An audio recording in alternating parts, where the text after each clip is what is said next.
Okay, we're here. We are here to give honor and celebrate the life of this good brother. And we'll talk a little bit about that in the occasion for today. There's a scripture of comfort that was chosen. A young lady shared this with us, and it's what Ira shared with her. It's powerful, it's short, and it comes out of the book of Matthew, the 5th chapter, and the 4th verse. You can see it in your bulletin. And it says, "Blessed are those who mourn, for they shall be comforted." That's like Irish, short, straight to the point, right? Powerful. Don't need a lot of words. But he showed with his life power. That's why we're all here today, to honor him. With that said, let's have a word of prayer. This brother, who is a very spiritual brother. I thank Perry, somewhere in this room, for the conversation we had on spirituality this week. So, Father God, in the matchless name of the Creator, the architect of this universe, you provided us all with spirit. That's why we are here. We are full of your love and your grace and your mercy.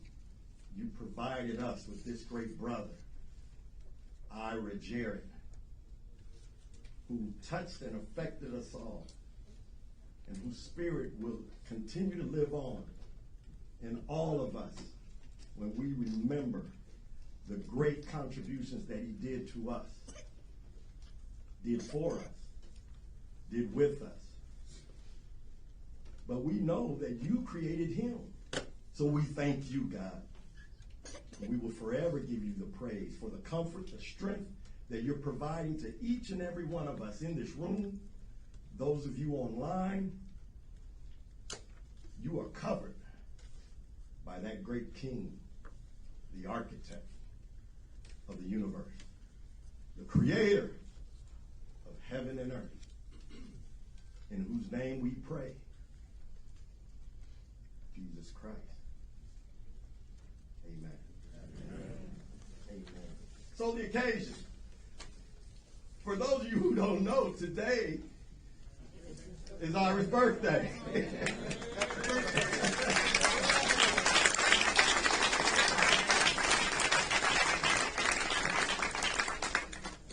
And we are going to celebrate today.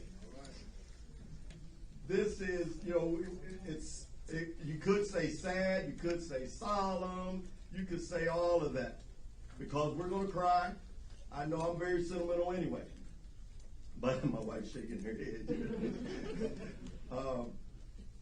But we have great reason, but we have more reason to celebrate.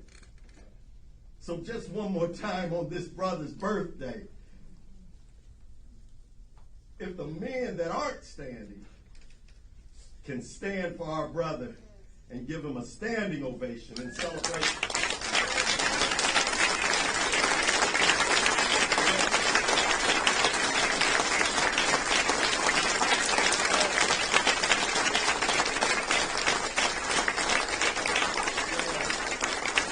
So that's the occasion. We're going to do our best to celebrate. But those, when you come in your own way, to honor your friend and brother. With that said, what we're going to have now are special tributes by close friends. Tyrone Williamson, Sister Shameen Castor, Dr. Perry Williams, and my wife, Ira's sister, will do the acknowledgement. Phyllis Surratt, in that order, will you come?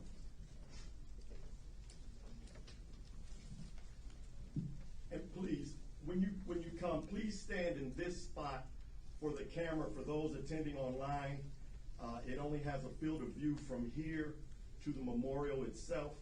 So please come in this space, okay?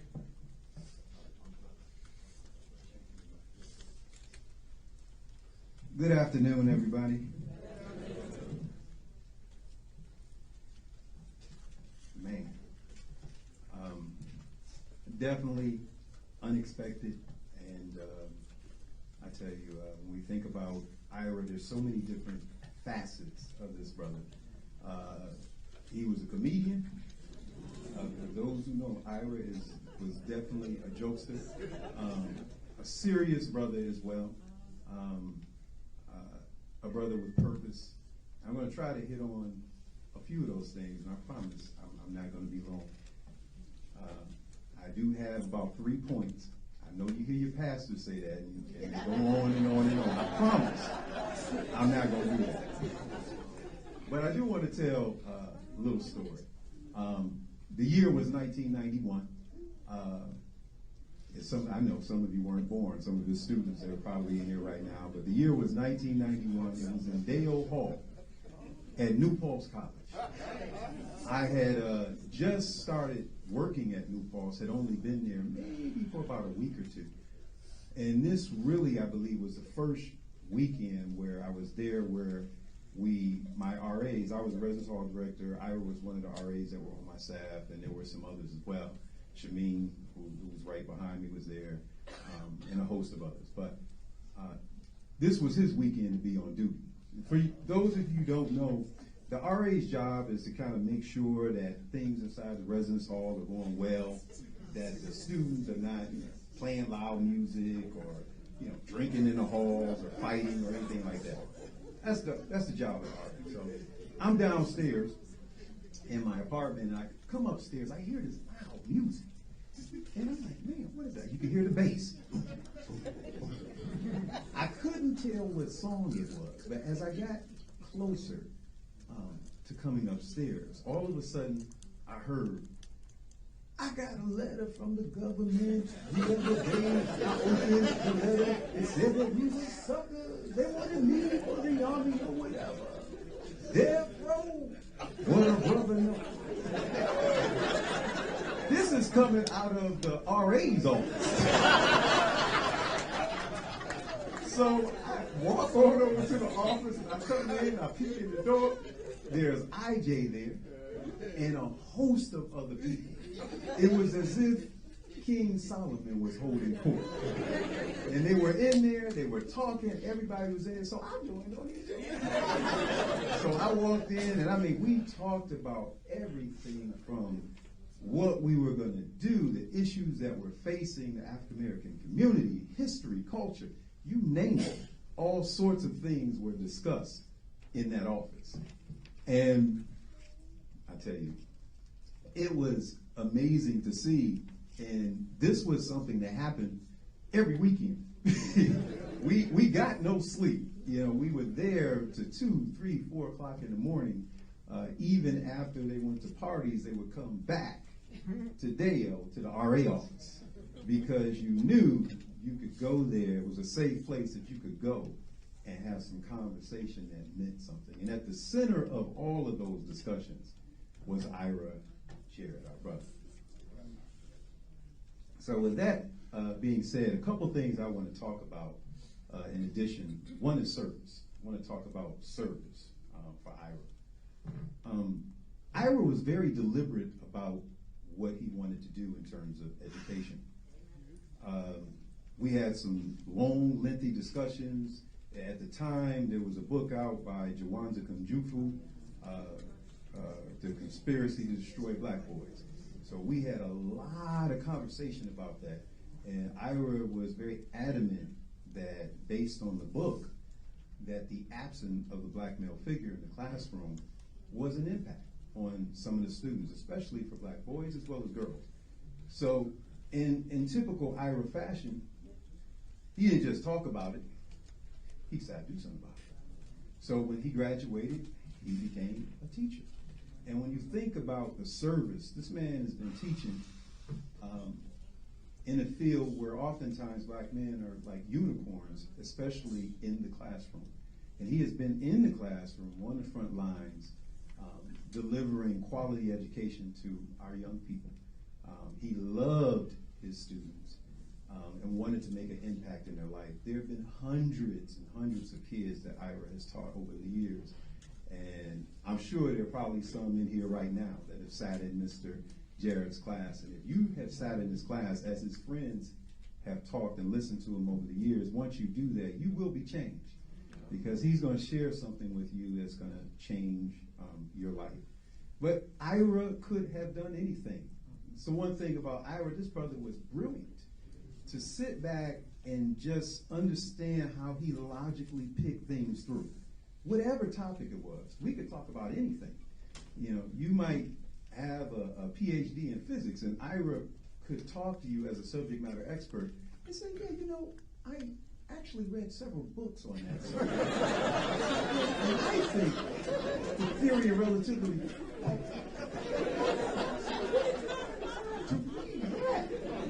but that's IJ. You know, don't sleep on that cat. You never know what he's going to put on the table. But service, you know, when you look at the path that he has chosen, you know, you have to put your hand up for him, and also you look at the example, and it inspires us. How can we give service in the way that Ira did? The next thing is time. Time is very important. Time is the only thing that we cannot get back. You can get back more money, you can make more money, you can lose everything you have and you can regain it. There's a lot of things you can get back, but you cannot get back time. So when you look at your friends and your relationships, when people give you time, that is so important. And the thing that I find just really amazing about Ira is how he gave so much time to so many people. I'm wondering, like, how did you have the time to do this, IJ? And as I've been talking to people, I've been talking to a lot of people after we heard the news, and everybody has similar stories. I thought I was special. I'm not. You know, dang, what we had was special, you know. We got our daughters together, you know, we got together and did these things, but guess what? Ira was making time to do that with a multitude of people. And you look at that, you say, how did this brother do that? How did he make time? But he made time for things that were important. Ira understood the assignment. When you know Ira's history, losing his mother very young, he understood that nothing was promised, that tomorrow was not promised. So literally, IJ lived every day. He left nothing on the table. He was going to let you know how he felt. You didn't have to worry about that. You didn't have to guess about it. He was going to give you that. So, again, time, I think, is something that, following the example of IJ, if nothing else, don't hold back. If there's somebody you need to talk to, you talk to them. Let them know how you feel. As IJ did for us. He showed it through his actions. The next is religion. If you know IJ, you know that IJ really didn't have a identified specific religion, but I would say that Ira's religion was truth. Ira's religion was truth, and its cousin was knowledge. He had an insatiable thirst for knowledge and information. I have never seen, anybody up close and personal who read as many books and could assimilate that information and understand it in a way that Ira could. Just about every book. And we went back and forth a lot, especially nonfiction, historical books, specifically about our culture, our history and culture. Those were passionate and something that was very important to him. I remember one time, I thought I finally found one that Ira had not read. Now, I was like, IJ, I got this book, man. It's like, phew, it's a good one. And I dug, found this book, and it was really deep, good information. I said, IJ, what do you think, man? He said, Ty. That was a good book. Already read the book. Like, did you see chapter 15? Come on, man. Like, to give you the background, this was a book that literally had been taken out of print. It was no longer printed. You could not get it. I got lucky, got the book. So it was one of those. It was one of those underground books that you couldn't even get on Amazon because the material, was so heavy. I read the book. Gave me chapter outline. You better focus on this because there's good information in it. But again, that was his religion. It was all about truth and knowledge, and then taking that and sharing it with others. And the thing is that when you're walking with people who are great, when you're walking in the midst of greatness, oftentimes people can be very unassuming. Ira was very humble. He wasn't arrogant in that way. But again, anybody that spent time with him, it take you 5 minutes to know this brother is different. He is not the usual. There is something special about this brother. He has a light that shines even among other stars. His light still shone brightly. So with that, I'd like to say to the family, this is obviously a difficult time, but we are here. His extended family, his friends, Anaya, the beautiful young princess that she is, we're going to be here to support you.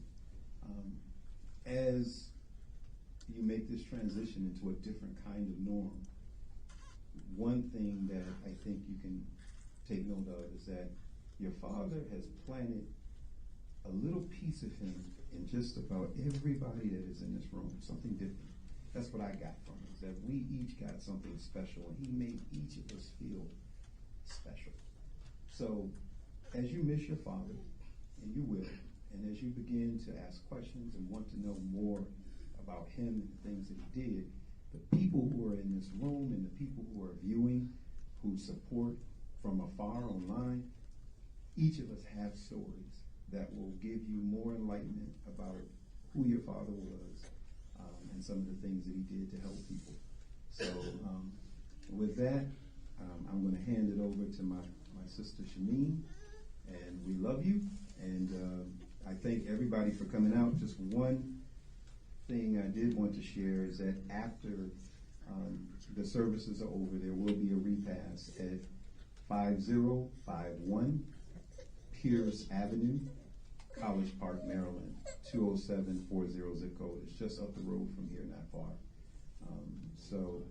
And one more time, that is 5051 Pierce Avenue, College Park, Maryland, 20740 is the zip code. And the name of this facility is the College Park Community Center. All right. Okay.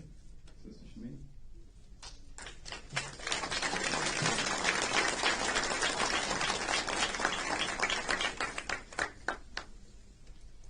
Good evening, everyone. I promised I will not cry. I already booked the promise. Anyway, I spoke to Ira Thursday. Ira texted and said, give me a call. I want to talk to you about something. Because prior to that, I had texted him and said, can you be a DJ for me? Because my boss is retiring. He said, of course, sis. And I said, but just to let you know, I'm getting ready to go to Ghana and Senegal. Let me know which one you want to go, because I got a grant. He said, you always trying to get some kind of money to pay for something. I said, yeah, I'm Haitian. What do you expect? And he said, okay, well, I will talk about it, because, I would love to travel. And because I would love to travel, every time I'm getting ready to go to another country, I will let him know, okay, I'm getting ready to go there. Here's what I'm about to go do. So you can let me know what you need. So if you're going to go there, you'll know who to talk to. So that's our plan. Every April around this time, we set our schedule to know where we're going to go. And I'm always quick to invite somebody simply because I need the company to keep me focused. So that was that. So Thursday we talked, and he said he wasn't feeling well because he was in the yard doing some gardening, and he got a lot of dust in his system. He said, what do you think I should do? I said, well, you know what? We need to flush out your system, get you some coconut water, and then I'll bring you some castor oil, and then get some Vicks.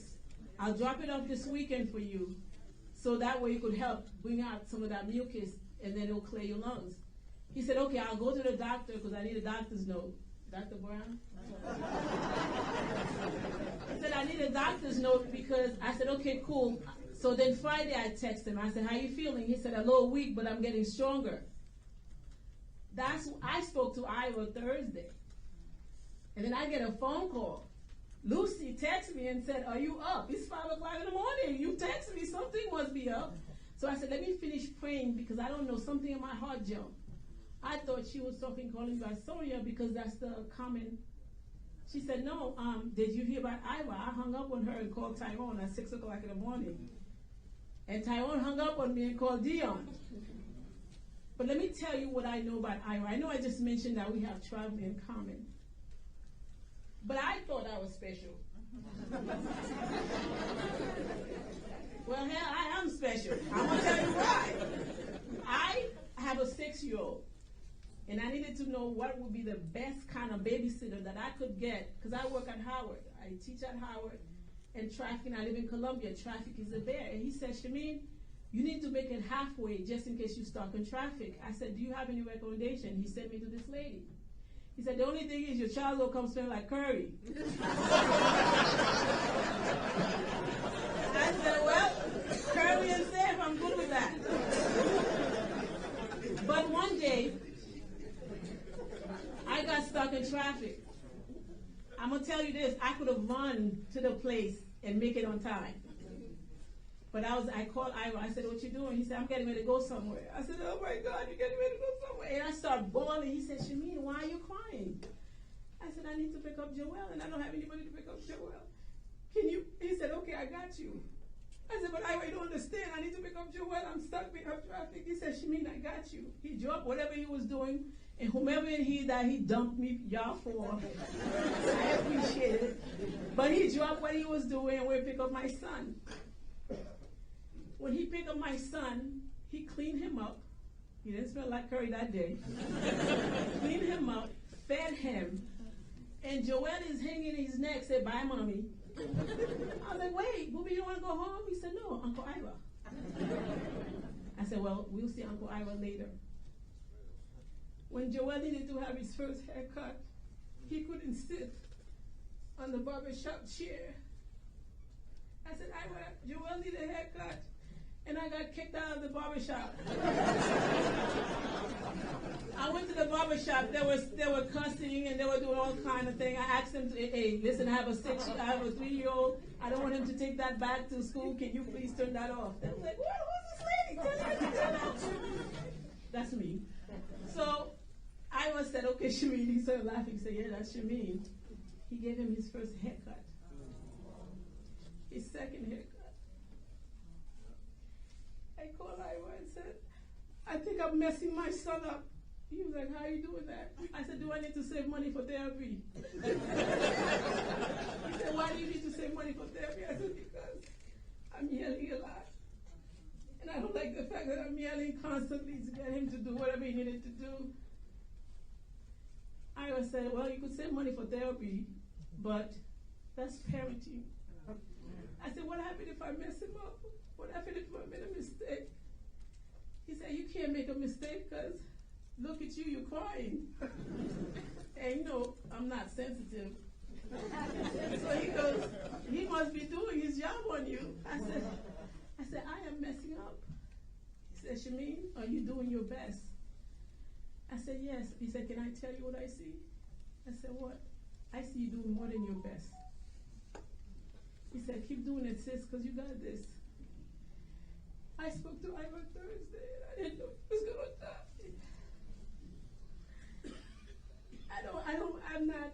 I'm a clinical dietitian, y'all. I work as a geriatric dietitian. I've seen it. I've lost my father, I lost my uncle. In COVID, I lost about 8 people. But for some reason, when you speak to somebody Thursday and you text them on Friday, you're not expecting to get a phone call on Monday. That's not what I was expecting. So who do I call now to say I'm heading ready to go to Senegal? And let me tell you what I found about African history, because every time I travel, he told me to make sure I connect with the people. That's why I thought I was special. I don't know why you guys thought you were special. I thought it was me. I have so much stories to tell you. And my son told me, can you tell Uncle Ira when he gets to heaven to connect with Gwynn Park so he could have a friend?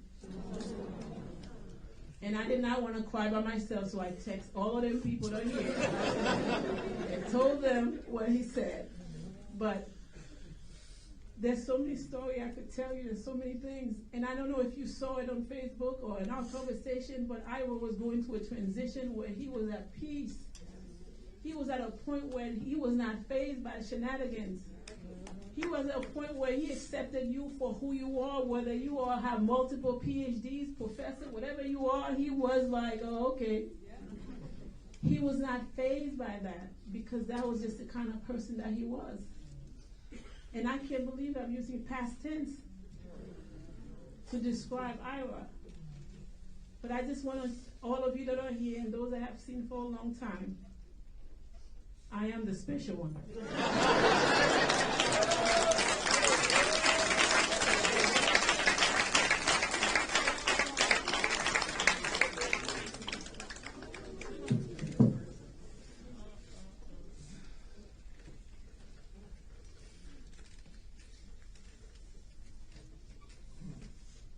Peace, hello.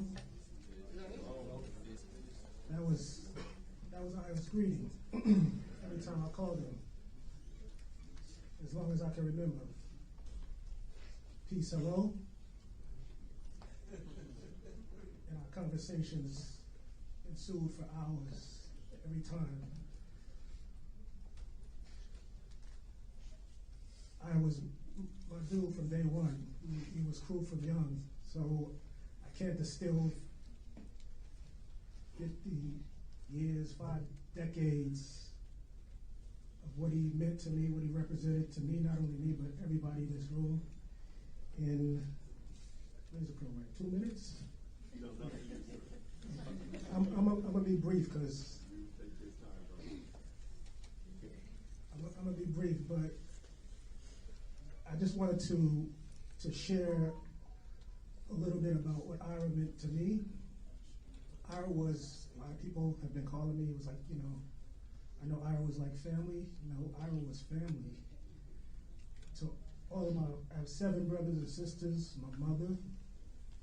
Ira was fam. He was family to us. He was just like he was family to a lot of you. But so I had obviously, I'm not gonna say I had a special relationship with him.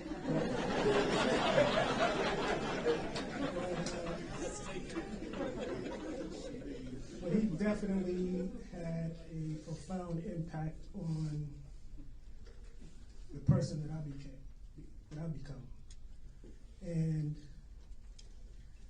our conversations range from everything, like Tyrone said, he can talk about everything and anything. But I was conscious before we even knew, I don't want to curse, what that was, right? He was, back in the 80s. I was talking that, and we didn't really understand it, right? But he was always, teaching, but not, like Tyrone said, in an arrogant way. He was always dropping lessons. If your ear was attuned, you would pick it up, and if not, he would try to bring you along in his own way. Part of the reason I'm wearing white is because of a book he lent me that I still got 30 years ago. I never returned it because it was a lot of knowledge and information from the Browder file. Anthony Browder, 22 essays of the African American experience. Y'all should check it out. A lot of myths were exploded. You know, everyday myths that we live with as people of color. But in that book, you know, I was all about connecting to not only the universe, but our ancestors, our ancient African ancestors. In that book, it talked about how in their tradition, white symbolizes death.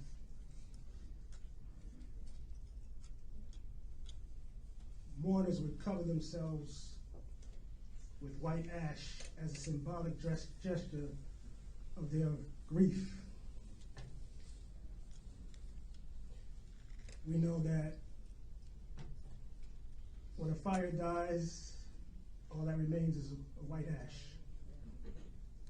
Therefore, they believed that when a fire in man dies, white is the appropriate color to represent death. So, I wear white to all funeral services. I was a person that lived his life, you know, based on the knowledge and information he knew. It didn't just exist up there. He actually lived it in very practical ways. So I've always admired the way he lived his life. And I strive to, I've always tried to live my life based on my beliefs. And it's not easy, but I was kind of like the exemplar of that. Like he didn't just speak about the knowledge and the information he learned. He actually lived it. Obviously, music was a big part of our conversations. We both think Nas is the GOAT.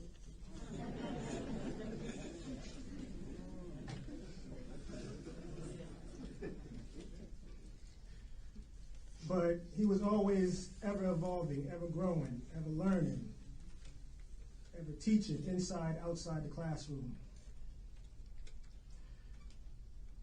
I was thinking about the measure of a man in terms of what that represents for I. And I was trying to jot down some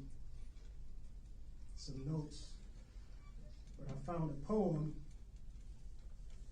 that I think encapsulates what I was trying to say. The measure of a man is not determined by a show of outward strength or the volume of his voice or the thunder of his actions or of his intellect or academic abilities.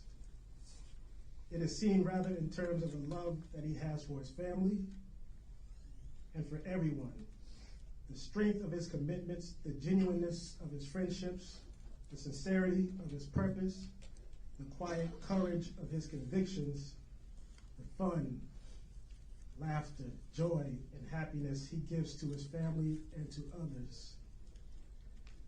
His love of life, his patience, and his honesty, and his contentment with what he has. I thought that was a beautiful encapsulation.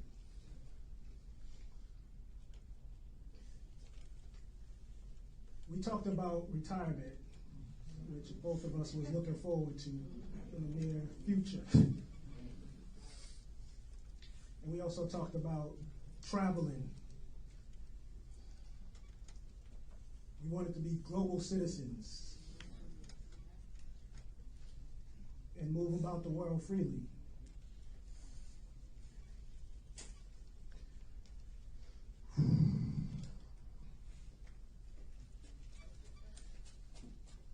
So we talked a lot about religion versus spirituality. A lot. I was a spiritual being. And one of the things that always comfort me in death, I'm usually able to deal with death because I put it in perspective based on a lot of knowledge and information I've learned along the way. For me, death is a doorway to the next life. And so there's life after life. But the way this hit me, I couldn't, it's been hard, it's been difficult for me to apply that to him. The last time I spoke to I was right before April 15th because he was working on his taxes, TurboTax. He was having some issues.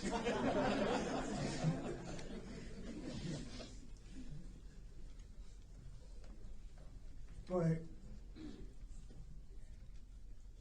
we always talked about music, obviously, always. Music was always a part of our conversations. Anaya, of course.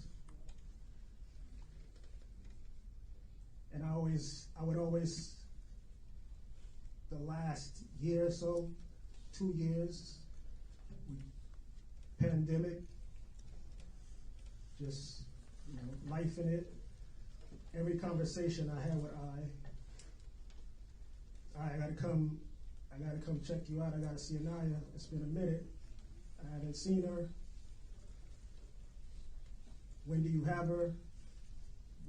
Which weekend?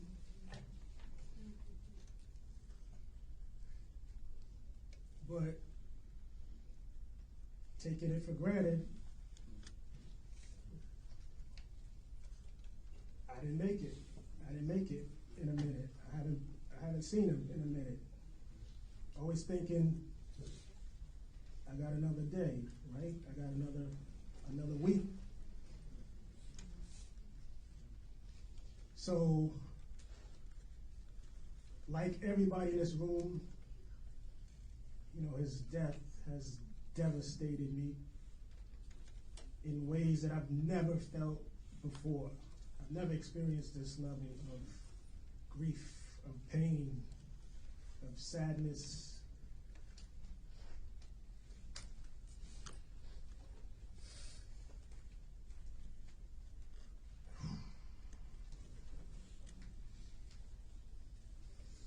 So I'm gonna just basically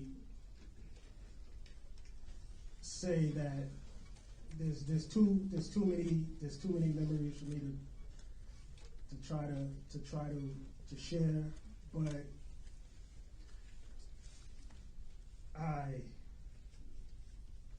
we miss you already. We honor you. We love you. Anaya, princess, soon to be queen. Like everyone said, I know I gave you the foundation, the tools, but it's a whole army. It's a whole army behind you. It's a whole army of people that are ready to step up for whatever you need. And I just want to close by saying that, I was, and it's hard to say was, right? I'm still not quite there, but I truly believe that, he's in his next life. He's already making his way in his next life. And peace, I, peace.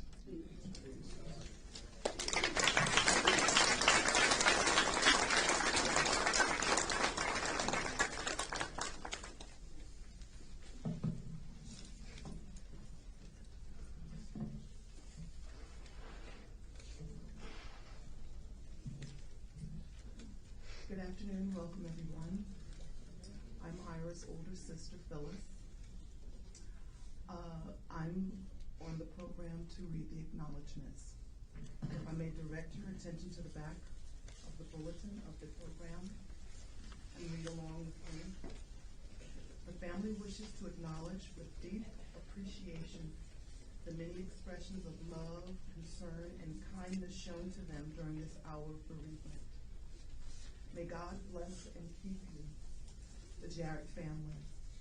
And there were also a number of acknowledgments that were posted on Dash's tribute wall. I printed this at 9 a.m. this morning, so if I don't happen to mention yours, I apologize.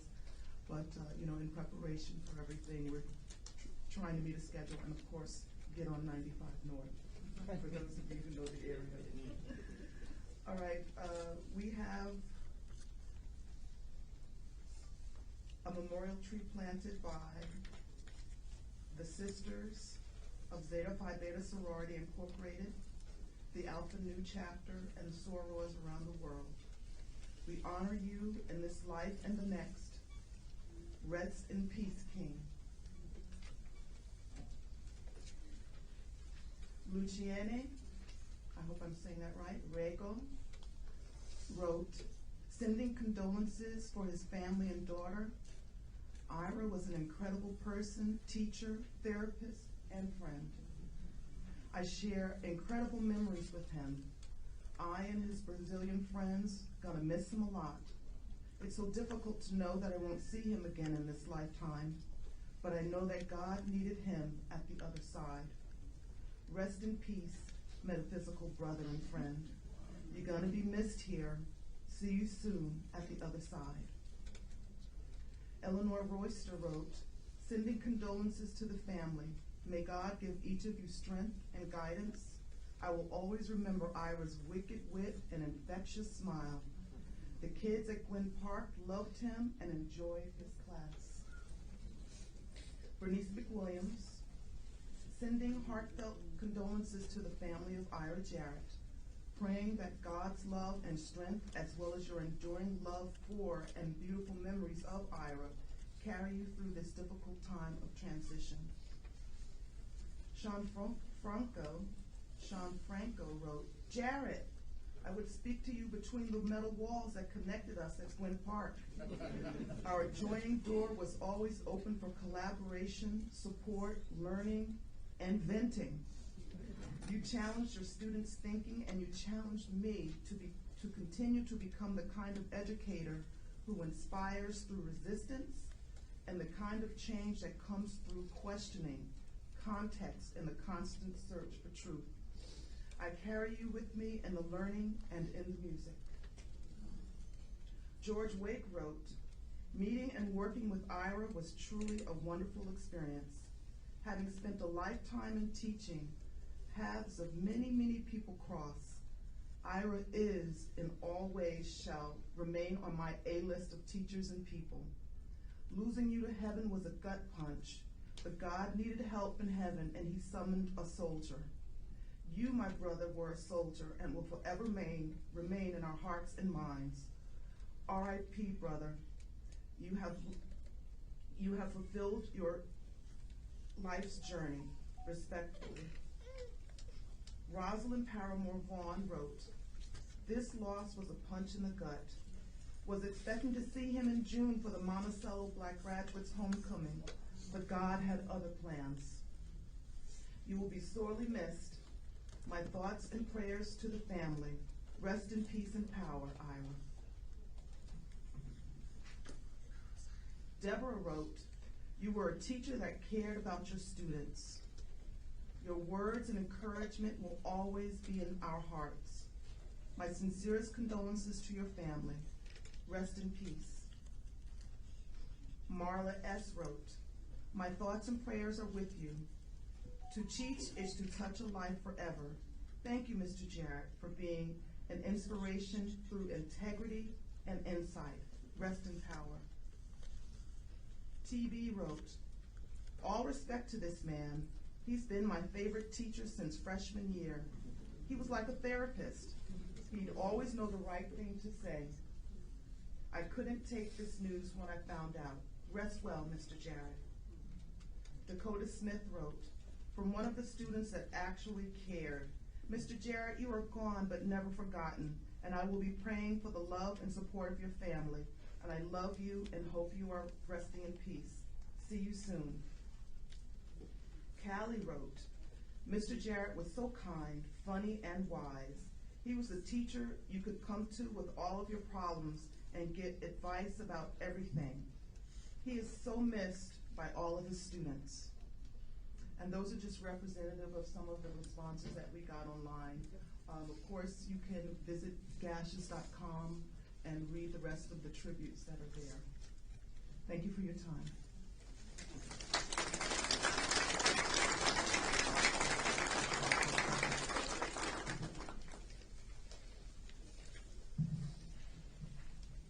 So guys, there's so much love in this room and online. And like my wife said, there's just not enough time for everyone to express what they would like to hear in this room. We would be here till next week. It's time for this brother. So what I would like to do though is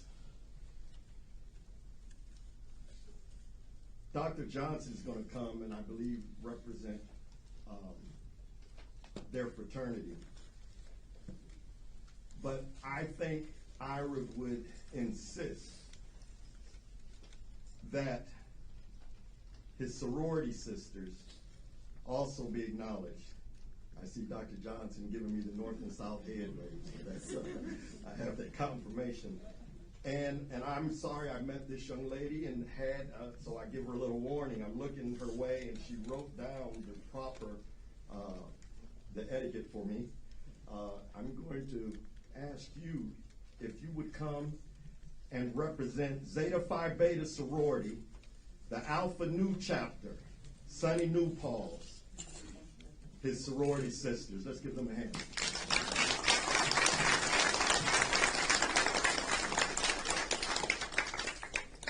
Thank you. We will be brief, but my name is Nicolette.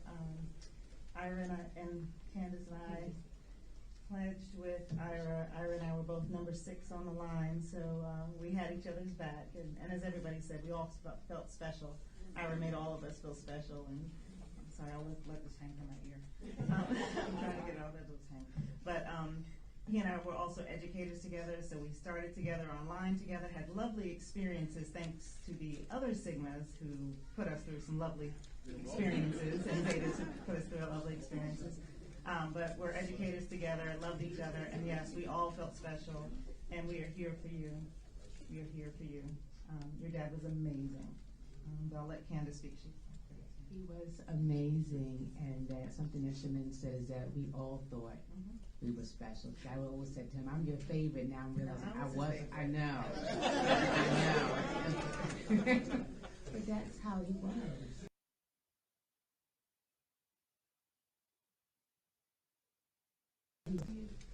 And I'm a commissioner. We would have 2-hour decolonization talks, therapy talks, talk about everything. Then I realized he had talks like that with everybody. Which now I realize who she's mommy. But we're going to miss him, not just as a friend, but as a line brother and a human. And one thing that I do know is that he loved his daughter. Absolutely.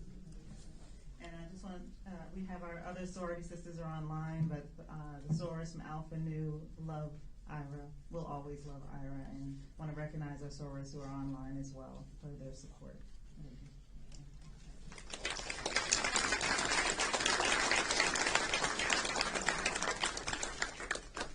So, if you are a member of Zeta Phi Beta sorority and you are in this room, please stand. Please stand. Let Anaya see her auntie. Awesome. Thank you, Laura. I know Dr. Johnson, when he comes on the program, he'll recognize it, but I just want to do this now also. Ira's very fraternity, Phi Beta Sigma, Omicron, Epsilon chapter, Sonny New Paul's. The fraternity brothers, if you are in this room, if you will stand as well.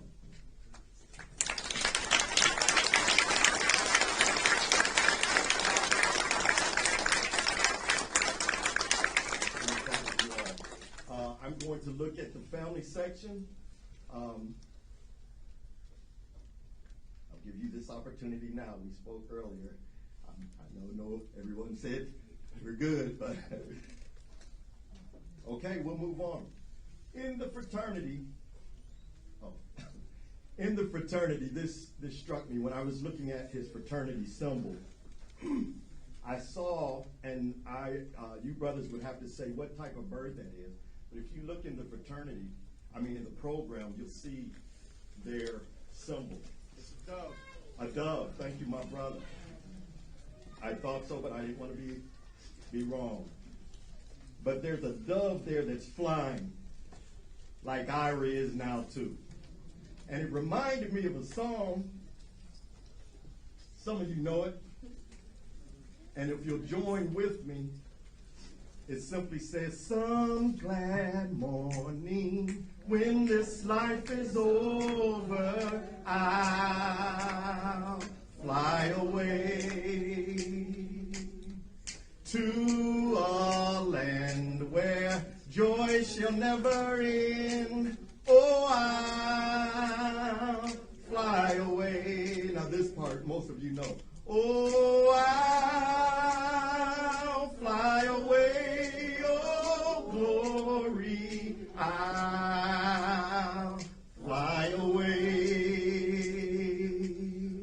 to a land where joy shall never end. Oh, I'll fly away. Ira's flying. Yes, he is. Moving along in the program, we're going to have Ira's niece, Lanice Edwards, come share her heart and a poem.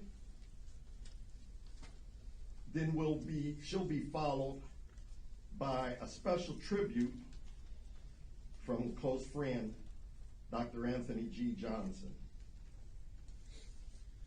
After that, there'll be a pause after Dr. Johnson where we can silently read the obituary.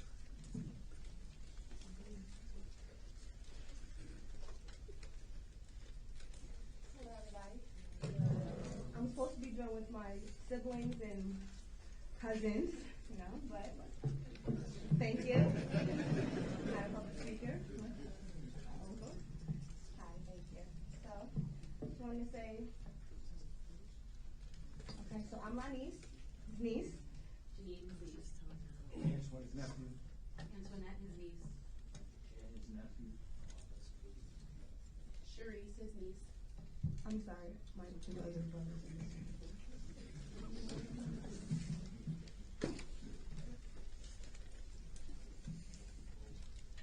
I'm Trayvon, his nephew.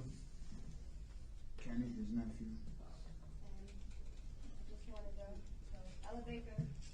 Ella Baker once said, give light and people will find a way. There are some who brought a light so great to the world that even after they have gone, the light remains. And that's Uncle Ira. Our Uncle Ira was definitely one of those people. He was inspirational and supportive. He showed love and kindness. He spread knowledge and positivity. He had an unworldly and beautiful soul. He was our uncle, and he will be missed. Of all the many blessings, however great or small, to have had you for an uncle was the greatest one of all. The family chain is broken, and nothing seems the same, but as you're taken one by one, the chain will link again. May your light shine on. We love you. Like, growing up in Monticello, for those who are out here in Monticello, it's nothing out there, So, coming out here at 18 with my uncle, like, he changed my life, and I'm still here, and I'll be 30. So it's just like, it's been times when I had a flat tire, and who's out here for me with my uncle, I call him, oh yeah, I'm on Silver Hill Road, I'll be right there, and it's just like, I don't have that anymore, so it's just, he really was an educator, and I took that for granted, I feel like, because, you know, when you have somebody like just always teaching, I feel like it's just like, wow. So when he's not here, it's just like some questions that I have as far as when I Google your house, you don't want the picture to pop up. Who do you ask? Oh, Ira. Shit like that. It's just like, who am I supposed to ask these questions to? But I know Anaya, he loved Anaya more than anything in this world. And when I moved out here with them and she was a baby, it's like I know he was happy to have another Jared or a family member out here in Maryland, because he's been trying to get his whole family out to Maryland forever. And hopefully, unfortunately, everybody's here now, but I know he feels us, and I'm happy that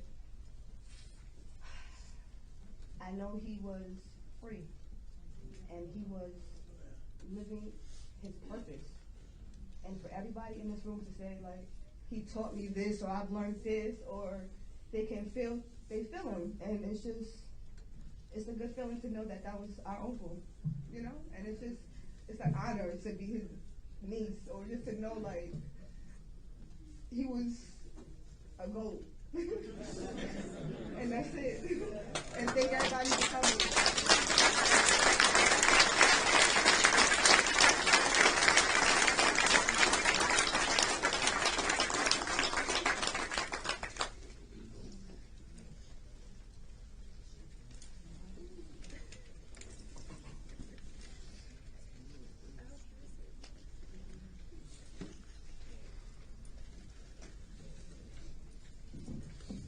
Good afternoon, special people. So, this is rough for me.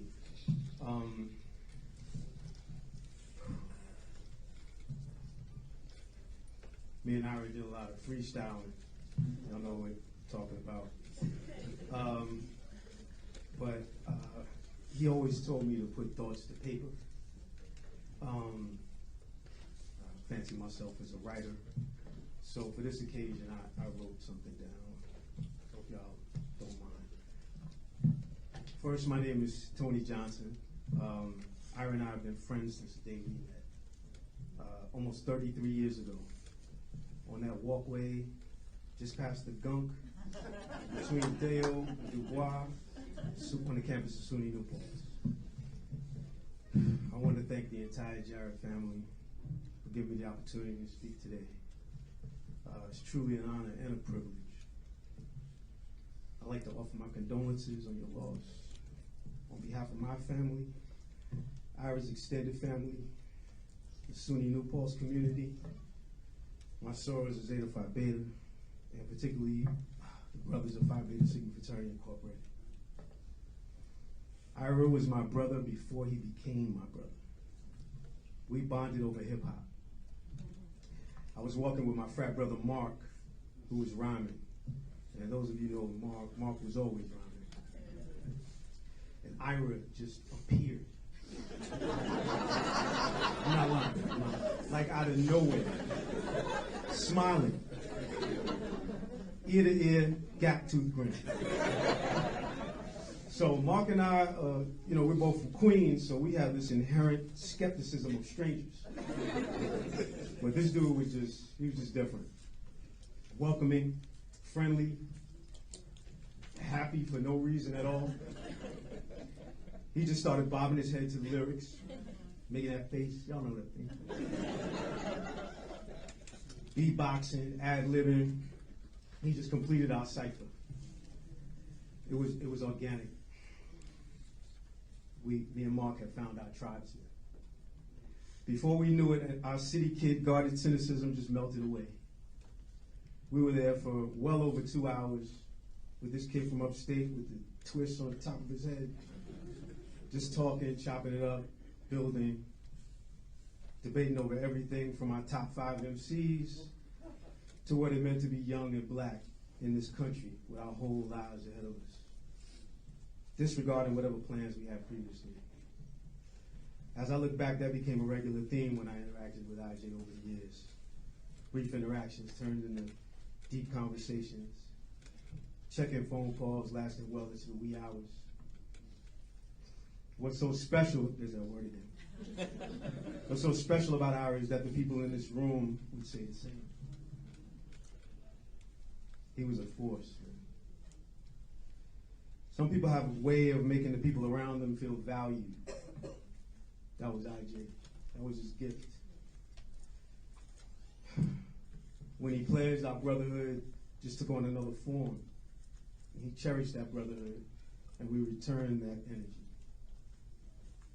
Can the brothers of Phi Beta Sigma please stand?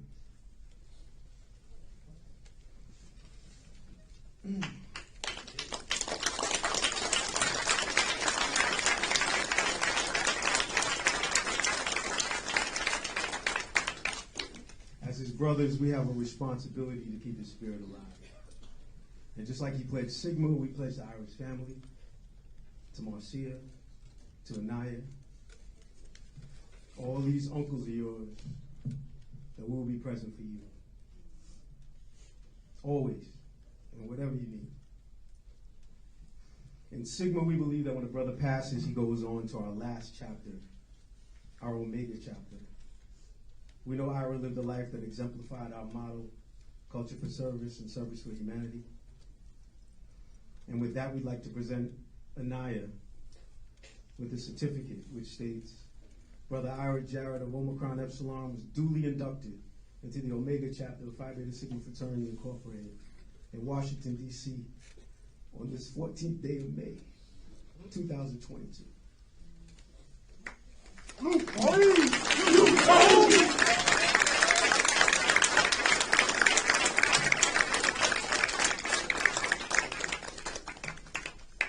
I won't say goodbye because to know Ira is to know that he believed that loved ones never really go away. They live on in our memories, in the music we love, the knowledge we debated over, and the smiles and the jokes we shared. I plan to celebrate his life because that's what he would have wanted. I want to miss my friend in the physical form, but I'm just so very grateful to have known him. Thank you.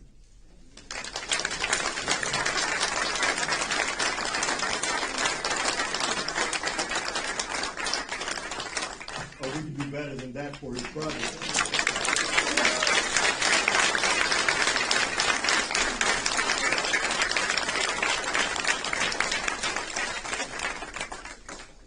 If you are a member of a fraternity that is not Ira's, but you have some connection with him, some way in life your paths cross.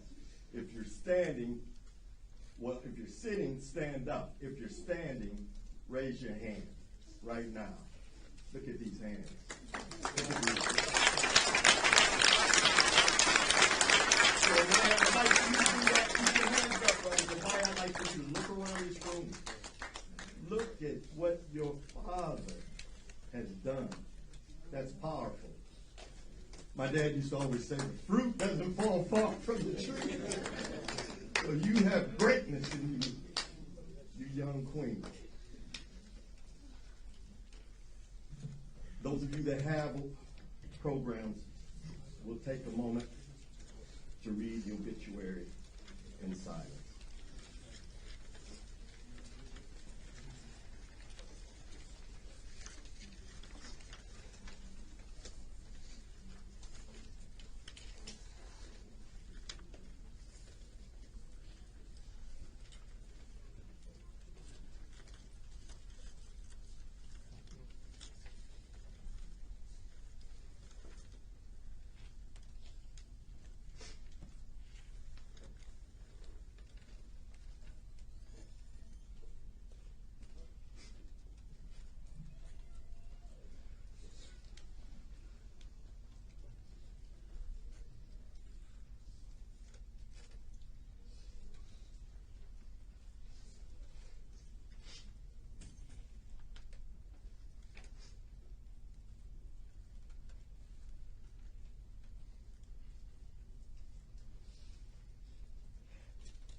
student that Ira has poured into you and you're present, I'd like for you to stand. If you're standing, wave your hand. And now look at this. Look at this. Look at this. Oh, come on, we can do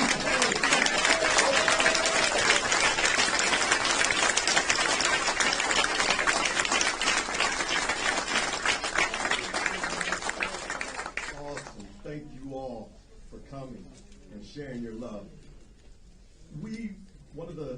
One of the last things that we received was we had to have it today. So before you leave, please, the poster to your right, most of your right, and my left, read what the student wrote about our brother. Now, most of the people that have spoken today have PhDs. One, and it's easy to figure out, the young lady said, Cliff, you don't have to put my title. the special one. I won't say her name, but the special one. Right? This is our community. This is the effect that Ira had, and those like him that have taken up the call through education. First, in our community, it is so important. We got some heavy weight to lift with our brother now gone on. But we can do it. We need the cameras to see that. But let's just say they won't. But that person that you can reach out to, that's your calling. Just do it like, as I called him, my brother-in-law, DJ IJ. And they cannot see it on this phone, and on my phone, that's what it is. DJ IJ. And then we go at it. Keep his spirit alive. Through education and music,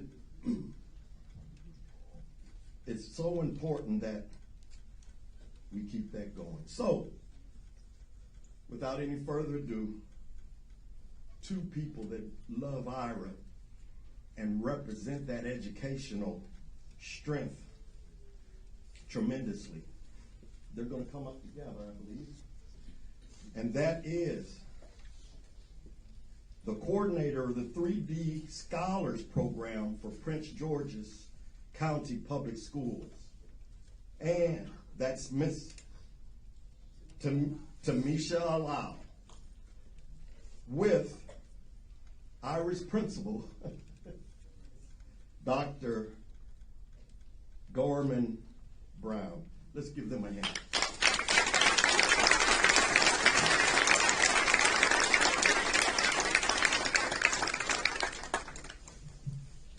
Good afternoon.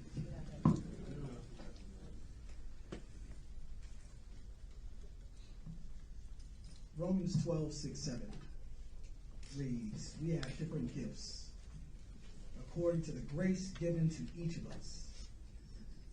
If your gift is prophesying, then prophecy in accordance with your faith. If it is serving, then serve. If it is teaching, then teach. Ira was a teacher. And I don't think you guys really understand what that means today unless you are indoctrinated into the public school system. See, we've adopted, in a lot of cases, a very didactic approach to the expression of love that teaching truly is. Ira didn't. Ira told the truth.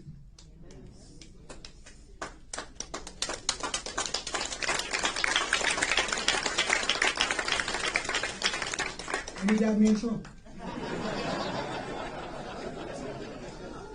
He was hired, brought over 4 years ago. I used to always tell my friends that taught with us, because we're a family at Charles Herbert Flowers High School. I used to tell them, we're building a dream team. So I want you to go out and find the best and the brightest and the most passionate people that you know and bring them over here, and let's put them in front of our children. And whatever happens from there, I'll deal with it. So we brought Ira over 4 years ago to teach U.S. history in the beginning.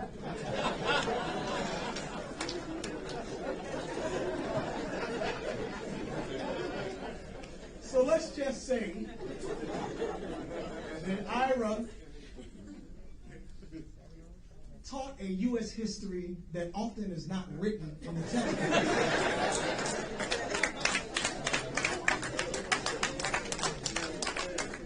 And for those who believed that you should only be teaching from that textbook, they ran to my office. That man that you hired to teach U.S. history, he's teaching the kids stuff. I think the first one was that Columbus didn't discover America.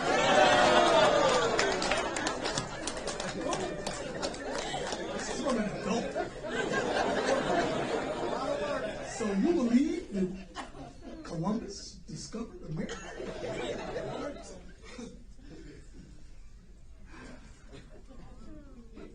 Pick up our textbooks, guys. It is our personal responsibility at this point as an informed and educated populace to ensure that our kids are receiving the truth.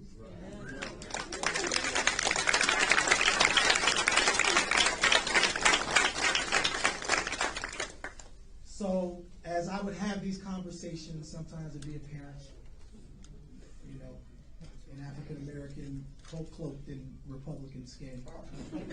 I'm saying, I can tell the truth here, right? It's Saturday, I'm not getting paid off for a choice. I'm here to tell the truth. And they would say, you know, I can't, you have to stop this from occurring. You need to intervene. And so I'd bring them and we'd have a conversation with the parent and say, it's not in the text. Well, yeah, it's fine. And then when everything would be over, I said, continue to tell the truth. So about 2.5 years ago, one of our school mothers who was teaching African American studies directly from the textbook retired. Great woman, great teacher. And when I started thinking, who should be teaching our students African American studies? There was only one teacher that came. I almost didn't even have to ask him. I could have just assigned it to him. But I gave him, you know, the honor of asking. Mr. Jarrette, we're thinking about expanding our African American studies instruction for next year, and we'd like you to take the lead on that. How do you feel about it? Oh yeah.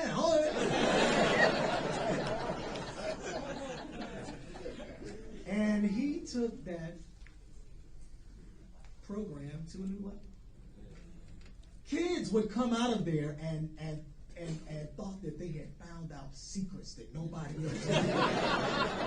And they would tell you, they wouldn't come, at first they would kind of yell it, but then some of those discerning ones would come up to you and whisper it to you because they didn't want everybody else to know that you knew the secret. And but they just wanted to make sure I knew the secret. So kids would just walk up to me and say, pyramids, huh? Noses on the secrets? Yeah. They just happened to blow off.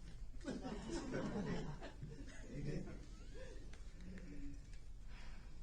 So when we received word that Ira had passed, it was devastating. It was.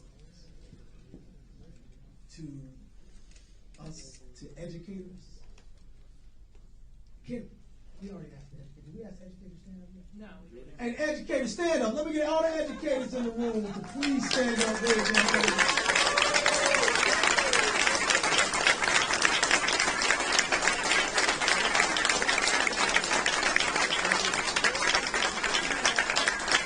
So you know, this is a unique fraternity in itself. Truth tellers. I look around, I see professional school counselors that are truth tellers, telling kids they can be whatever they want to be for real, right? Not pointing them in the direction of the career that they think is best for them. I see teachers who ask kids to write about and research the truth and not just take people's word for it. This is a special fraternity. And Ira was right there. Ira, you know, you think about fraternities, you think about that charter member of the chapter. He's a charter member. Right? Because he told the truth. So I wanted to share some words that his students wrote to him. If that's okay with you guys, just for a moment.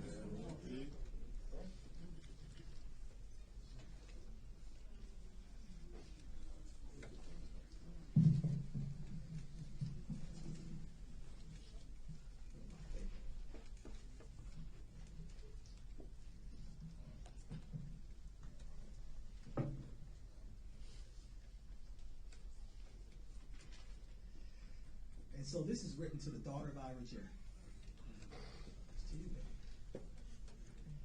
Firstly, I wanted to say that I am sorry for your loss. Mr. Jarrette was an extremely good person and has a special place in the hearts of all the students he had and more at school.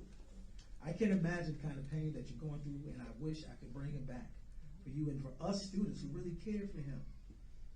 So as much as we miss him, we can't bring him back, which is why I'm going to try and bring up the good memories of him, to keep the memory alive and to put a smile on our faces during the darkest times. Because that's what he probably would have wanted. I think this child knew him. His impact on us. Mr. Jarrette would always inspire us to look beneath the surface and tell us all about his conspiracies that we love to hear. He was also like an uncle figure to us and would often talk to us as if we were his own family. He would lecture us and talk to us, but in a tough love kind of way. And I can tell he was an amazing father. Many people viewed him like their own family, even if they never had that class before. I remember how even in freshman year, he would talk about his phone conspiracy and talk about you in the process. You could always see his light and love that he would talk to us. He told me to never wear lashes. These are great memories. Good memories. When he would kick us out of class for being loud, we'd all laugh. Him talking about how he cares and he's tough because he wants us to know truth. Me trying to bribe him to watch Hamilton.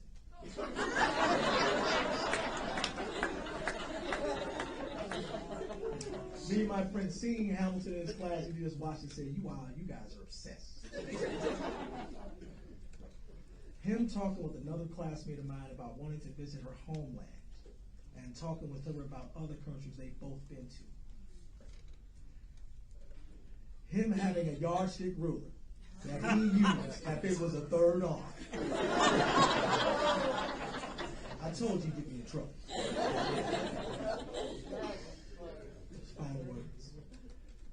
I know we all dearly miss him, and you're probably the one who misses him the most. But living in present and being able to remember the good times help. So I wanted this to help us, thinking about the life and not his passing. This is from Alyssa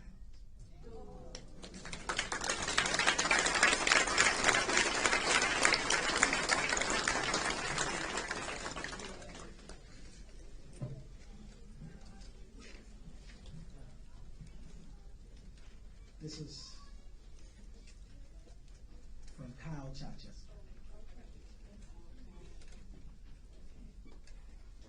You know God. Special child. Dear Mr. Jarrette's family, I can honestly imagine what you're going through with the passing of Mr. Jarrette as a father, a husband, a brother, and an uncle. Personally, Mr. Jarrette to me was the best teacher in this school, and was someone you could talk to whenever you were in his class or whenever you saw him. There wasn't anything you couldn't talk to him about. That is one of the special things about him. He taught me that Columbus didn't actually sail across the world. Or that he was the one, he wasn't the one that found America. But more importantly, I remember when he would always talk to his daughter every day during class when she would be at the bus stop. I always remember her saying hi one time when we were doing virtual learning. There was so much more to say, but I will be talking forever. I pray for you all, and I hope you will heal over time. I would always like to add, he would always say, peace in the hood. When we were leaving his class, or whenever he was leaving. There's a box of these, yes. And I want to share these.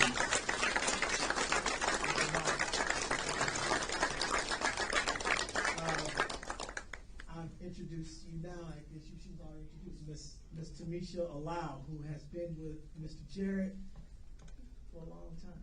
Yeah, Long time. Yeah.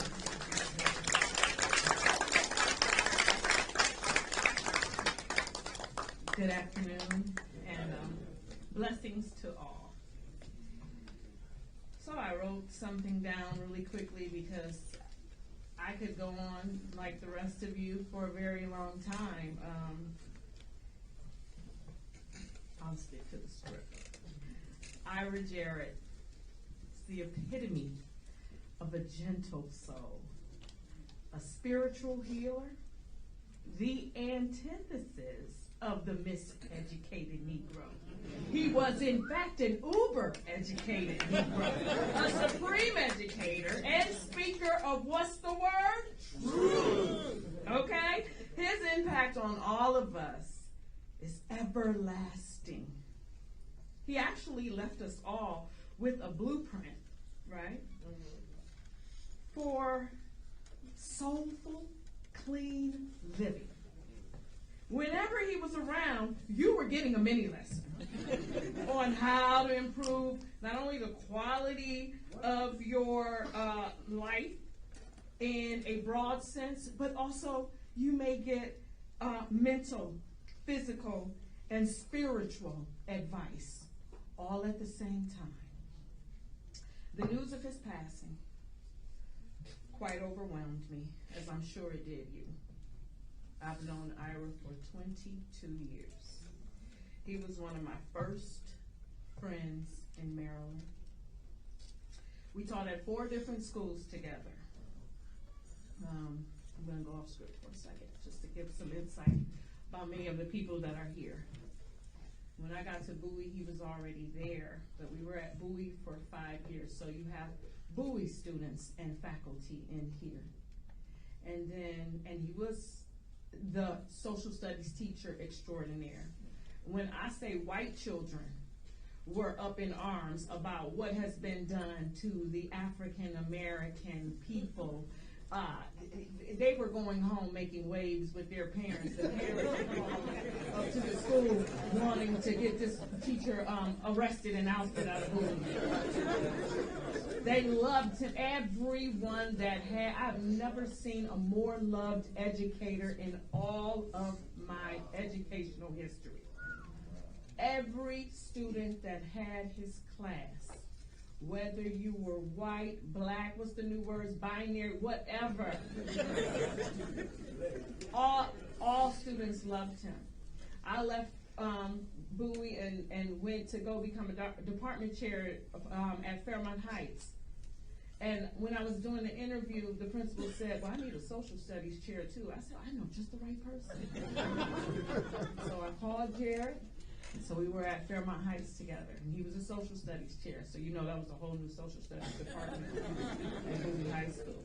I mean at Fairmont Heights High School. So we have Fairmont Heights staff and students in here representing for him. So then, you know, our great principal left. We got new leadership. Ira and I are the same when it comes to, you know, you can't come sideways, so it was time to go. So he went back to Bladensburg where he started, and I went to Gwynn Park High School.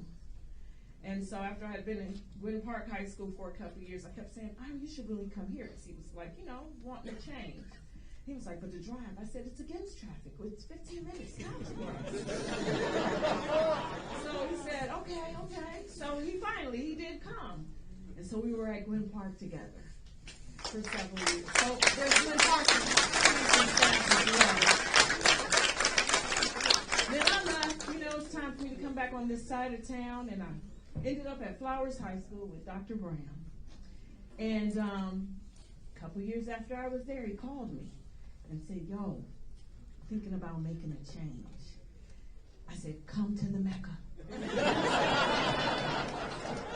So there's Charles Herbert Flowers High School, staff, and students as well. Ira, like I said, we're all special, right? He was the DJ at my housewarming. He was at my baby shower. My son is 18 now. Like, we are all special. And the better for knowing him. So back on script, we taught at these 4 different schools together, and forever will be bonded, as I am convicted, that all of you here feel the same way about your connection to him. Ira Jarrette, the real life example of a spiritual soul brother. Rest in peace, and in your words, to end a conversation, peace.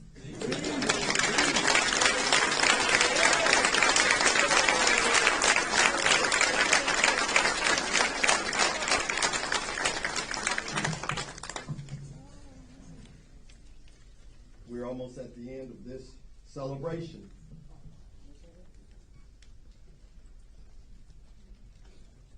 Oh, I'm sorry. Oh. No. They're in order. Yes. Introduce yourself. Good afternoon, everyone. Good afternoon. Wow. My name is Joshua Fache. I'm a junior at Charles Herbert Flowers. This is my second time actually having Mr. Jarrette. I had him once as a freshman 2 years ago, and I had him again for the second semester, 2022. First of all, I'd say thank you for letting me speak. This is really last minute. As you can see, this is miscommunication. Thank you very much. Really appreciate it. Since Mr. Jarrette was an educator for around 15 years now, I thought it'd be only right for a fellow student of his to speak.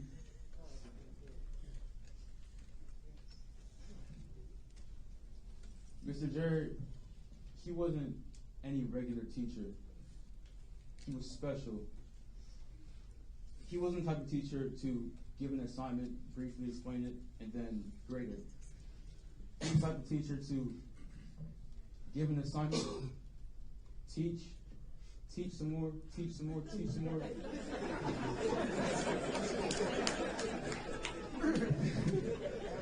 He teach so much that he say, "Screw the lesson."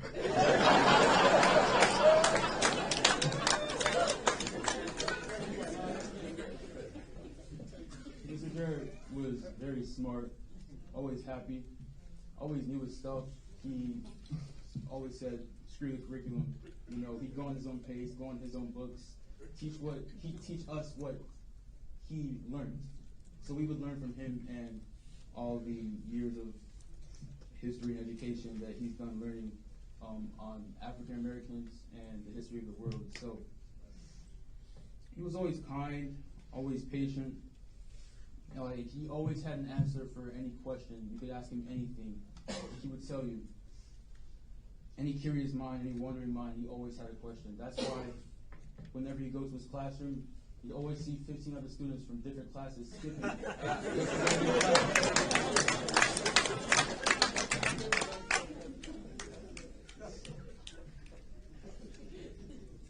I will never forget, this was last week, two Wednesdays ago. I showed him my brother's clothing brand. I said, Mr. Jarrette, do you think these are some cool clothes? He said, no.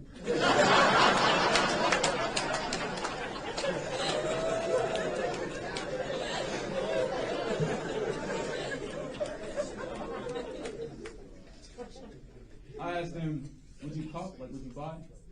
He says, hell no.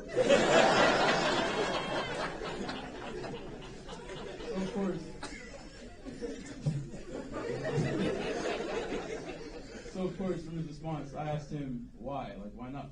Like, you know, it's support the students, we support the teachers, you know? And he said, why would I buy it? And then I told him, you know, it's a new thing. Like, everyone's wearing it now. And he says, I don't do what everyone else does. I'm different. I'm unique. So, of course, I like to mess with him a lot. I asked him, Mr. Jarrette, how exactly are you unique? What makes you unique from all the other teachers? He says, what other teacher do you know that has a gap?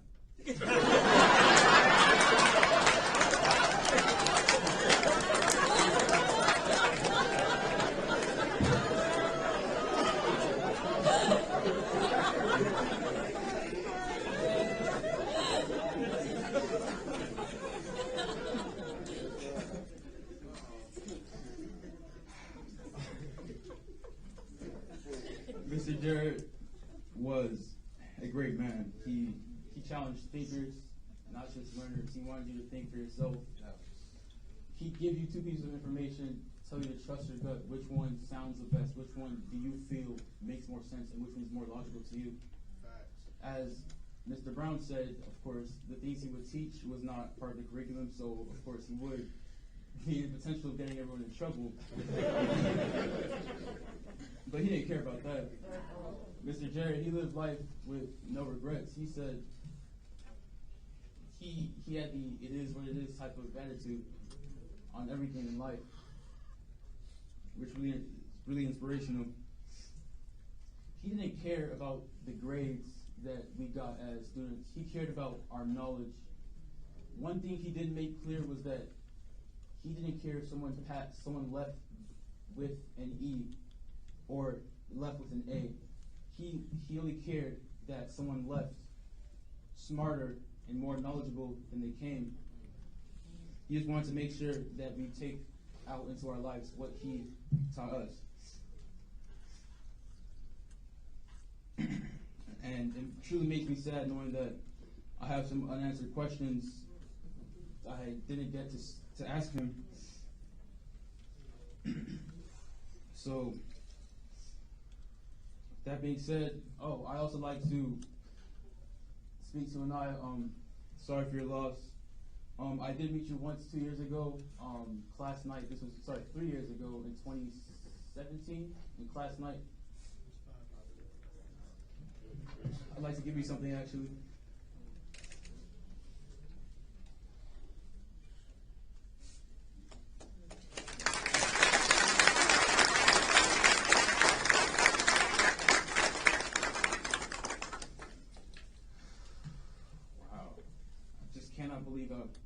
Spoke to him such a short time ago, and now I want to speak to. Rest in peace, Mr. Jarrette. You will be missed. The thousands of students that you've inspired and accredited, we do miss you. Mr. Jarrette, we always tell us that energy never dies. So Mr. Jarrette, if you are in this room, I love you, man.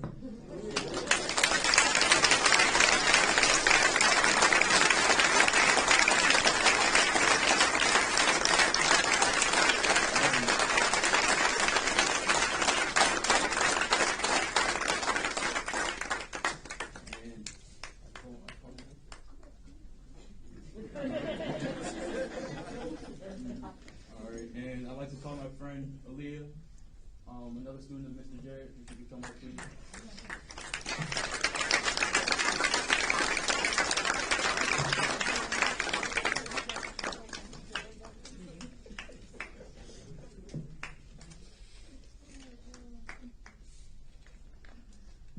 Hi, my name is Aaliyah. I'm an 11th grader at Flowers High School, and me and Joshua also had the same class together in 9th grade. I'm a little nervous right now, but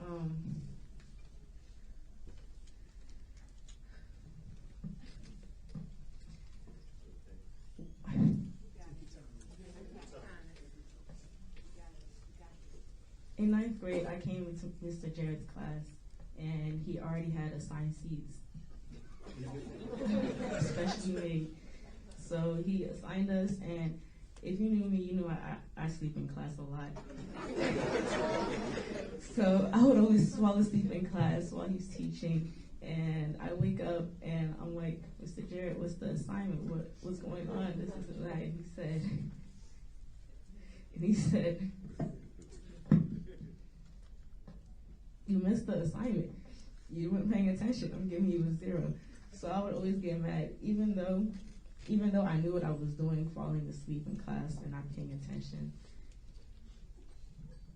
He still gave me a 0. So eventually, I didn't get to finish my full 9th grade year in person. We went virtual. I never really showed up to the virtual classes. I didn't know how to do it. I was confused. Eventually, my second year around 10th grade, I didn't have him, but I understood virtual better now.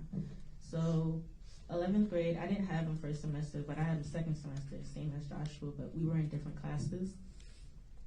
So second semester, he remembered me, I remembered him, and he still has the same paper tape on his camera, on his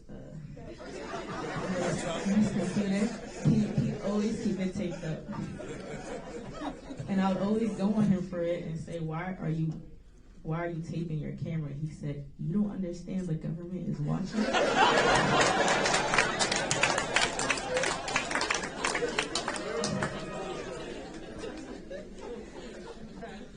And I would always counter that and say, how do you know the government is watching? He'd say, the government is watching. You don't know anything yet.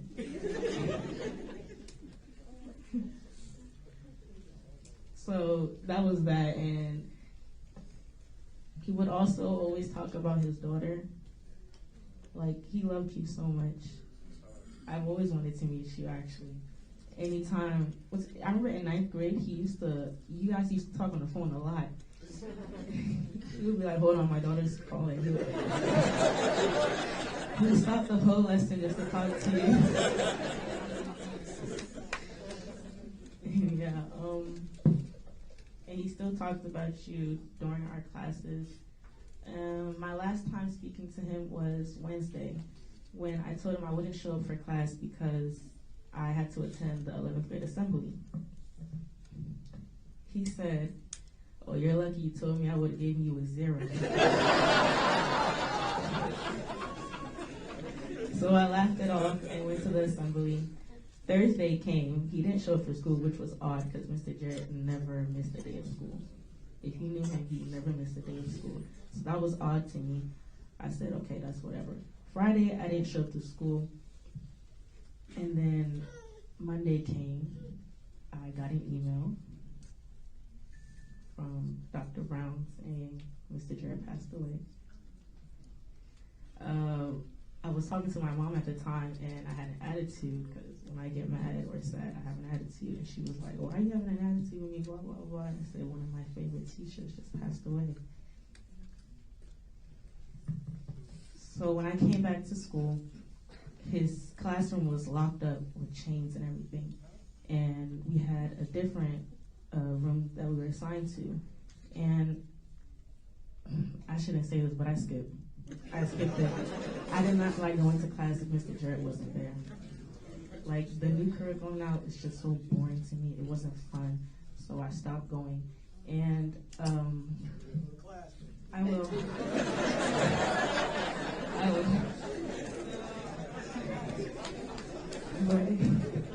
Mr.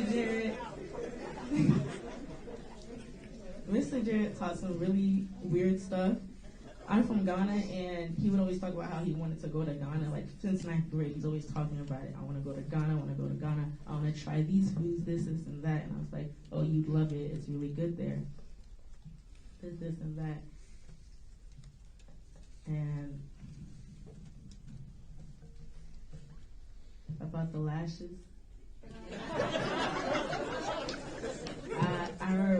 I think my first class for a second semester, I came to him and I was talking and he wouldn't respond back. And I said, well, aren't you responding? He said, what are those on your eyes?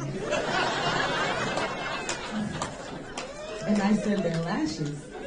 And then he said, why do you need that? And I said, it enhances your eye features, basically. And he said, so you don't think they're already beautiful? And after that, I still wear lashes, but we didn't mind after that.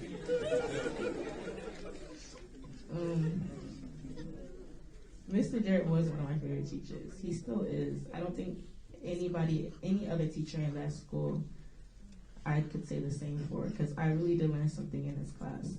He taught so many different stuff. He would teach something and a student would bring up something and completely go off of that for the rest of the class period. He always did speak the truth. He never lied once. He'd always tell me and my other classmates that we have potential, we are smart. Always encouraged us, and we carried that confidence with us. I just want to say rest in peace, Mr. Jarrette.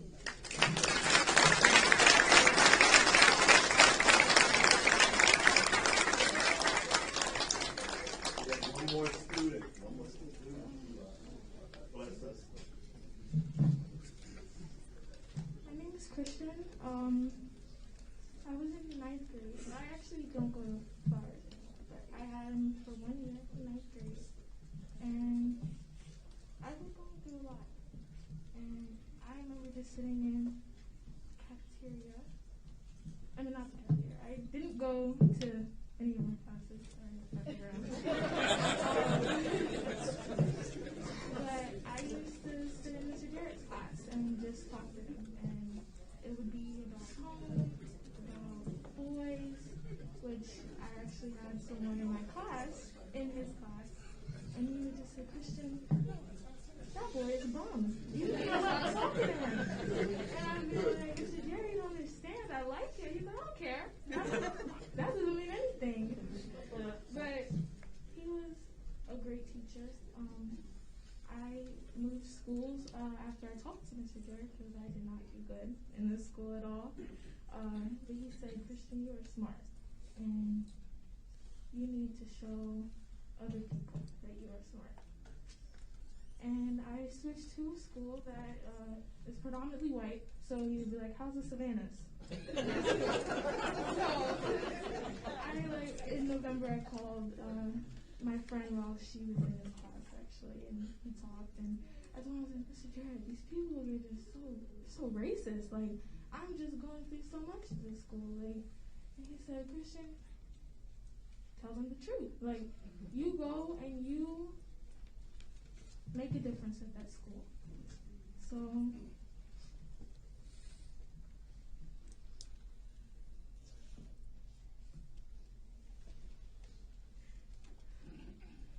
he was a great teacher.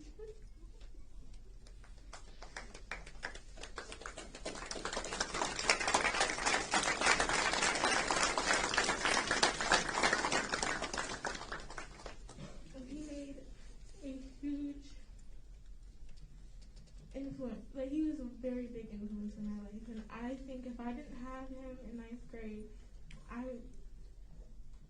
wouldn't be where I am now, and I wouldn't have the grades that I have now. I remember back to school night, my mom was so mad at me because of all these teachers saying, I don't even know this student. She doesn't even come to my class. But Mr. Jarrette, I didn't even know him. I didn't go to his class at first, but it was back to school night, and my mom just looked so mad at me. She just sat down, her arms crossed, and she was like, okay, tell me about my daughter. And Mr. Jarrette was like, she is the best student I've ever had. Okay, I guess he got the wrong student, but he told my mom, he's like, she is so smart. I don't even think she belongs in this class. And the next day when I showed up to his class, I didn't want to say anything to him, because I was like, maybe he didn't know that it was me. And he came up to me and he was like, Christian, you better make what I told your mom true.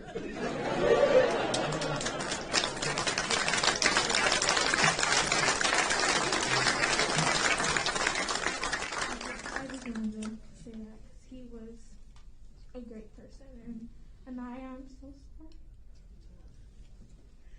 Your dad was a great man.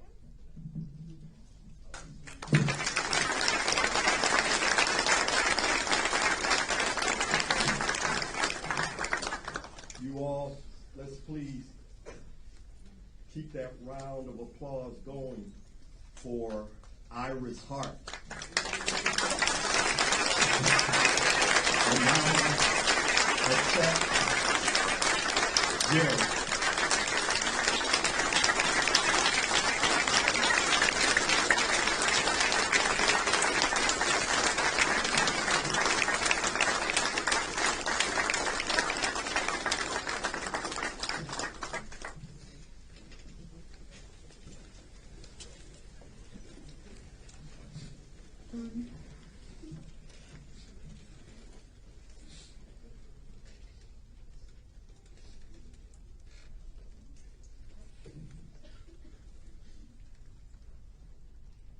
Good afternoon. I'm going to read a poem I selected called Feel No Guilt and Laughter.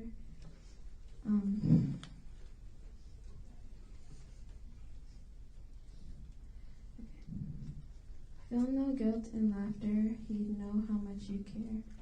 Feel no sorrow in a smile that he is not here to share. You cannot grieve forever, he would not want you to.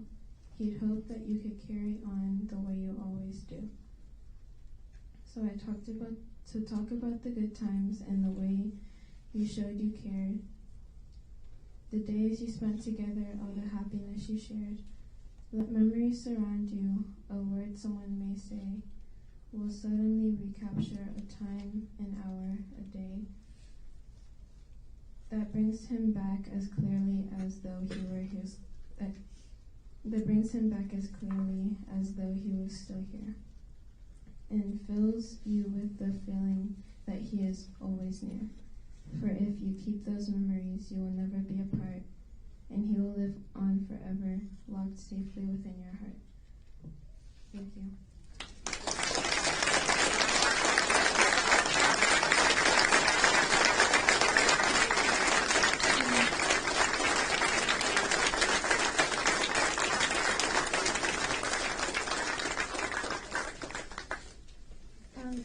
I just wanted to say one more thing. I remember this time in this classroom. I had to go to his school with him because my school ended earlier than his. So his student was inside the classroom and he was playing music. So my dad was like, "Oh, what song are you playing?" And the student was like, "Oh, this song by Lil something." And then and my dad was like, "Who's that?" And basically, my dad told him that the song was crap, and he pulled up this song that was saved into his computer, and went through the song and explained how every line of the song was what it meant, and I just thought that was really, I thought that was funny, to be honest. But he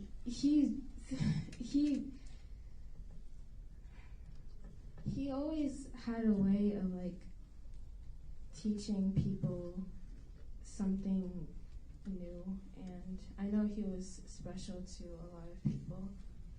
So, thank you.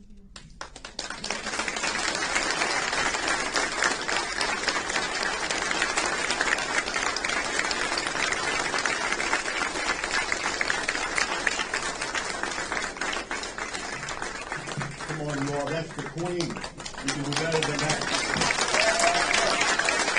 That's the one person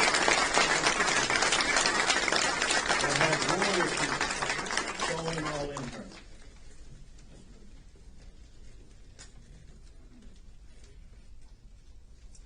We've come to the end. I'm going to attempt to honor my brother-in-law with a musical tribute. He's a DJ, so I mixed it up a little bit. I'm going to apologize now for my voice. After this, we'll take a moment of silence. Then we'll pray, and we'll go out and do the work that Ira has instilled in us to do.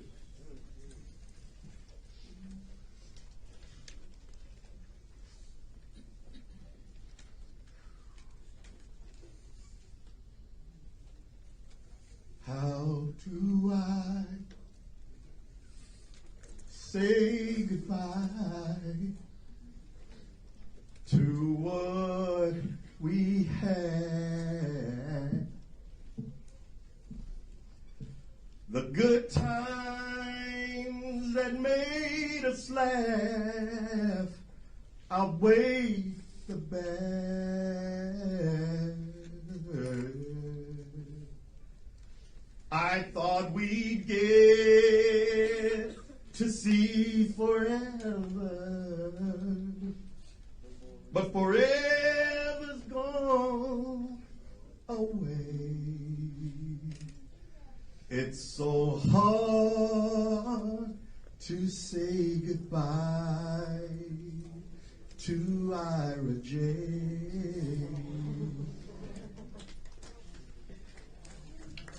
I don't know where this road is going to lead. All I know is where we've been and what we've been through. If we get to see tomorrow, I hope it's worth the wait. It's so hard to say goodbye to Ira J.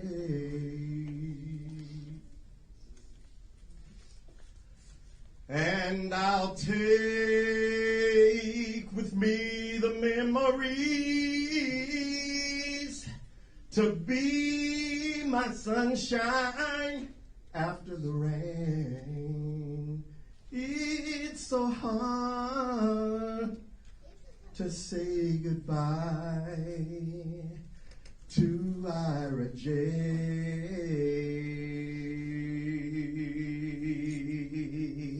So I'll take with me the memories to be my sunshine after the rain.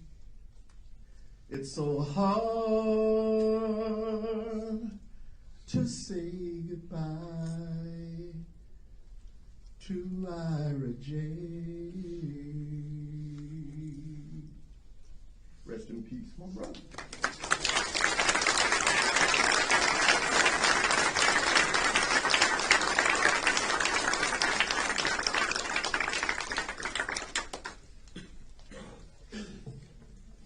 Your Highness, with your permission, I'll close this ceremony.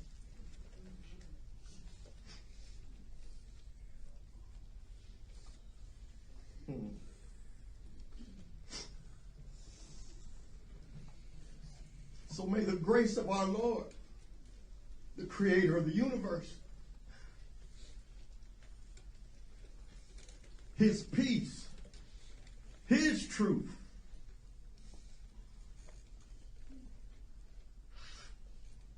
rest, rule, and abide with each and every one of you.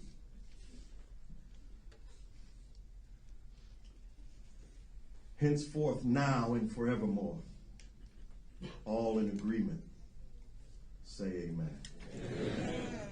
Thank you all for